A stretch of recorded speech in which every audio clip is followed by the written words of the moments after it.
Merhaba arkadaşlar, ben Selçuk Özkan. Bugün sizlerle jersey hayvanımız hakkında konuşacağız ve bu videoyu neden çekiyorum? Zaten başlığında da görmüşsünüzdür. Boğa tutmayan hayvanınız. Şimdi arkadaşlar, ben bu hayvanıma öncelikli olarak suni tohumlamadan dişi sperm başlattırdım. Tutmadı. Ondan sonra dedik ki hayvana pirit attıralım. Hani bildiğiniz üzere hayvana pirit atıldığı zaman bu pirite aynı zamanda süngerleme yöntemi de deniyor. Süngerleme yöntemi yapalım dedik. Şöyle de göstereyim arkadaşlar hayvanı, yani kilosunda, kondisyonunda bir sıkıntı yok. Suları temiz. Hiçbir hayvanımda böyle bir sıkıntı yaşamıyorken bu hayvanımda böyle bir sorun yaşadım. Dedik pirit attıralım. Tamam attıralım. Piriti attırdık arkadaşlar. Bildiğiniz üzere piritlerde %90 oranında tutma ihtimali veriyorlar. Arkadaşlar şimdi şöyle oldu. Piriti attırdık. Hayvan ondan sonra tekrar bir dişi sperma attırdık ve tekrar tutmadı. Hani benim ciddi bir maddi kaybım oldu. Hani dedim ki herhalde bu hayvan aşıdan tutmuyor. Tosuna götürelim dedik.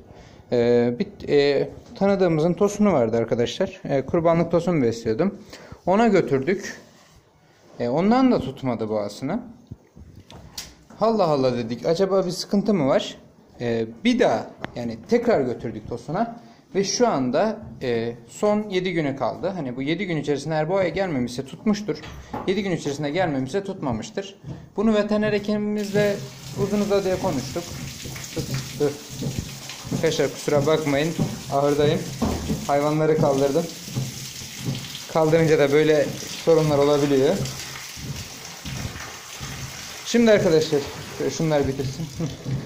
Yani arkadaşlar veteriner hekimimizle konuştum. Dedim hani neden tutmuyor? Hayvan kısır olsaydı ilk buzağısını yapmazdı. Hayvanımız herhangi bir rahiminde kist ve benzeri olaylar olsaydı buzağla pirit attırdığımızda buna sonuç bulmuş, cevap bulmuş olurduk. Fakat bu hayvanımızda ikisi de olmadı. Yani bu hayvanımızın sorunu ne? Şimdi veterinerimiz bize şöyle söyledi. Öncelikli olarak dedi ki senin bu hayvanına bir şey olması lazım. Hani bu hayvanın muhtemel olarak yumurta sayısı az dedi. Çünkü bizim gönderdiğimiz spermlerle tosundan aldığı spermler çok fazla sayıda dedi. Zaten bir önceki aşılamada da tosundandı. Böyle çok kaliteli safkan bir tosundandı bir önceki aşılaması da. Şimdi dedi ki siz götürün tosuna, birkaç sefer deneyin bunu. Birkaç seferin sonunda mutlaka tutacaktır.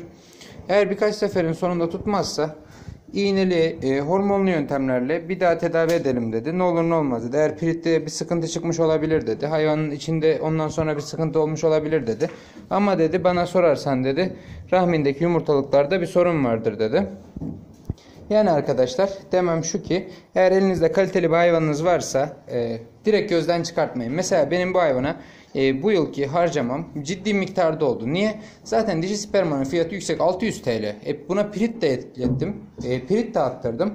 Yani ciddi bir maliyet oldu bende. Bu maliyeti karşılayamaz dereceye geldim. Ama ne yaptım? İşte bu hayvanımı direkt kestireyim mi? Hani direkt elimden kurtulayım mı? Direkt satayım mı? Hayır arkadaşlar. Bir hayvan için çaba sarf etmeniz gerekiyor ki o hayvanınızdan verim alasınız. Mesela bu hayvanımın pik dönemindeki süt verimi benim için neydi?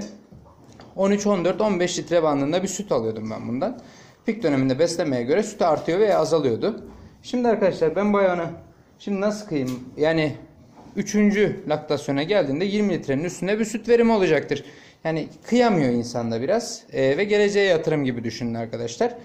Bu pandeminin kötü döneminden kaynaklı ilerleyen dönemlerde ucuzlayacaktır. Şimdi birazdan buzağları da göstereceğim. Buzağlar da hemen yeme saldırdılar ben gece kaldırınca. Buzağlarla ilgili konuşmayı da yapacağım.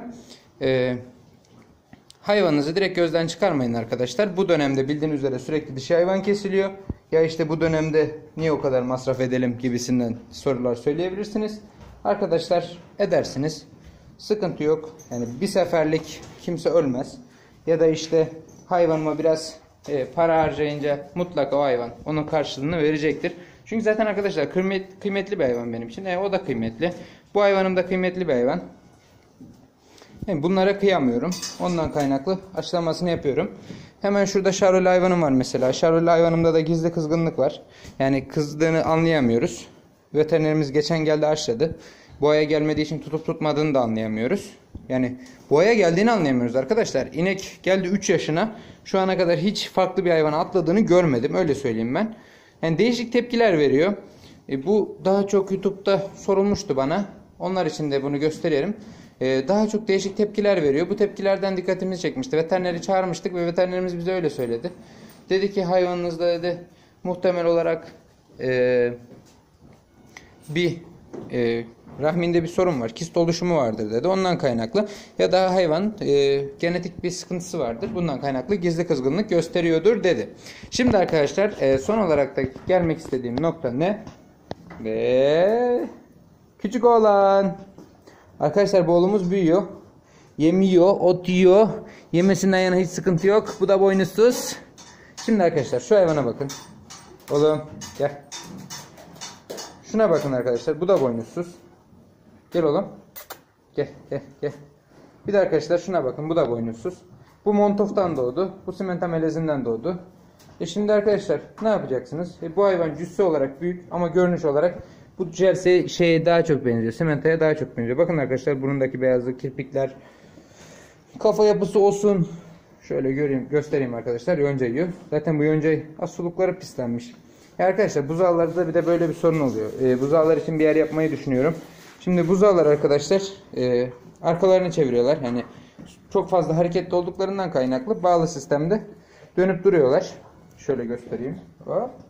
Dönüp duruyorlar arkadaşlar. Mesela şu hayvanımız yan duruyor. Kuyruğu bu tarafa döndüğünde kuyruğu suluğun içine geliyor. Bu da suluğun pislenmesine sebebiyet veriyor arkadaşlar. Bu ciddi bir ölümlere sebebiyet verecektir. Yani benim ölümlerim genelde olmaz.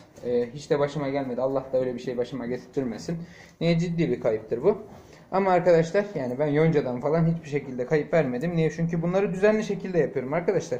Yani hayvanı sanki böyle bir sizin yavrunuz gibi bakmanız gerekiyor arkadaşlar. Bunlar narin canlılar. Özellikle buzağlar çok narinler. Bunlara onun gibi bakmanız gerekiyor. Mesela çoğu yemliğe baktığınızda hayvanların, buzağların yemliklerinin dibi tuttuğunu, nemlendiğini ya da buzağın ağzındaki şey bakın arkadaşlar şurada yem kabı var. İşte neymiş? Yonca yediklerinin yonca kabuklarını bırakmış. İçerisinde biraz arpa fileke kalmış. Tosunum yemi de bitmiş. Hemen ona yem de vereyim. Beni yiyor yoksa. Şuraya arkadaşlar şu boynunun kalınlığına falan bakın. Burada daha net gözüküyor. Yani damızlık olarak bunu ayırma sebebim bu. Çok yüksek. Şöyle yüksekliğini de göstereyim. Öbürüyle hemen hemen uzunluklar aynı. Chevrolet F3 Chevrolet ile hemen hemen uzunluklar aynı. Boyun yapısı da güzel. Bunu damızlık olarak ayırmayı düşünüyorum zaten. O konudan yana sıkıntı yok. Arkadaşlar son olarak ahırımızdaki durum budur. Ve işte benim çok merak ettiğim, cevabını bulamadığım soruları sizde yanıtlayacağımı düşündüm. Hani eğer sizin de boğa tutmayan hayvanınız varsa niye tutmuyordur ya da işte bu hayvan kısır diye direkt gözden çıkarmayın. Hayvanınız ilk doğumunu yaptıysa mutlaka bir şey vardır arkadaşlar. Beni izlediğiniz için teşekkür ederim. Lütfen kanalıma abone olun. Yorum yapın. Beğenin. Arkadaşlar sizin yaptığınız her beğeni, her yorum gerçekten benim için çok katkı sağlıyor. Yani izlenme boyutlarımı daha fazla artırıyor ve ulaşabileceğim kitleyi daha fazla artırıyor. Şimdiden hepinize teşekkür ederim. Beni izlediğiniz için yine de teşekkürler. Hepinize iyi geceler, iyi günler.